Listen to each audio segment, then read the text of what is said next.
ইসলামের ইতিহাসে সবচেয়ে হৃদয়বিদারক ঘটনাগুলোর একটি হল তায়েফের ঘটনা, যা দয়া, ক্ষমা ও রাসূল পাক সাল্লাল্লাহু আলাইহি ওয়াসাল্লাম এর অনন্য মানবিকতার পরিচয় বহন করে।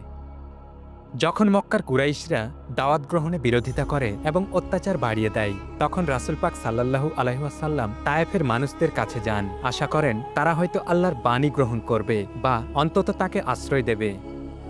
কিন্তু তায়েফের নেতারা তাকে বিদ্রূপ করেন, অপমান করে এবং শহরের উন্মাদ মানুষ ও শিশুদের উস্কে দেয় তাকে শহর থেকে তাড়ানোর জন্য। রাসূল পাক সাল্লাল্লাহু আলাইহি ওয়াসাল্লাম দৌড়াতে থাকেন আর পেছনে ছোট ছোট শিশু ও কিশোররা পাথর ছুঁড়তে থাকে। তার জুতা রক্তে লাল হয়ে যায়, শরীর রক্তাক্ত হয়ে পড়ে। ক্লান্ত অবসন্ন নবীজি শহরের বাইরে একটি বাগানে আশ্রয় নেন। তখনই আল্লাহ তাআলার পক্ষ থেকে ফেরেশতা জিবরাইল আলাইহিস সালাম এসে বলেন, হে আল্লাহর রাসূল, আপনি চাইলে আমি এখনই এই জাতির উপর পাথর চাপিয়ে দেব। কিন্তু রাসূল পাক সাল্লাল্লাহু আলাইহি ওয়াসাল্লাম যা বললেন তা ইতিহাসে এক অনন্য মানবতার বার্তা হিসেবে আজীবন থেকে যাবে। তিনি বললেন, বরং আমি চাই তাদের বংশধরের মধ্যে কেউ যেন একদিন আল্লাহর একত্বে বিশ্বাস করে।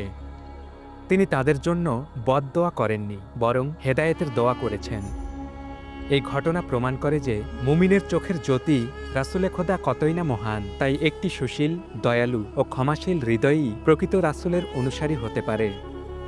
ইবনে হিশাম, আল বিদায়া ওয়ান নিহায়া ও তাফসির ইবনে কাসিরে এই ঘটনার বিস্তারিত বিবরণ পাওয়া যায়।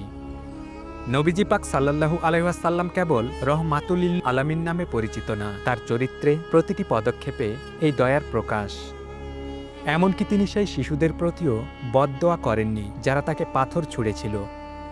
এ থেকেই আমাদের শেখার আছে, ইসলাম শুধুমাত্র নামাজ রোজা নয়, বরং হৃদয়ের দয়া, মানুষের প্রতি ভালোবাসা ও ক্ষমার ধর্ম।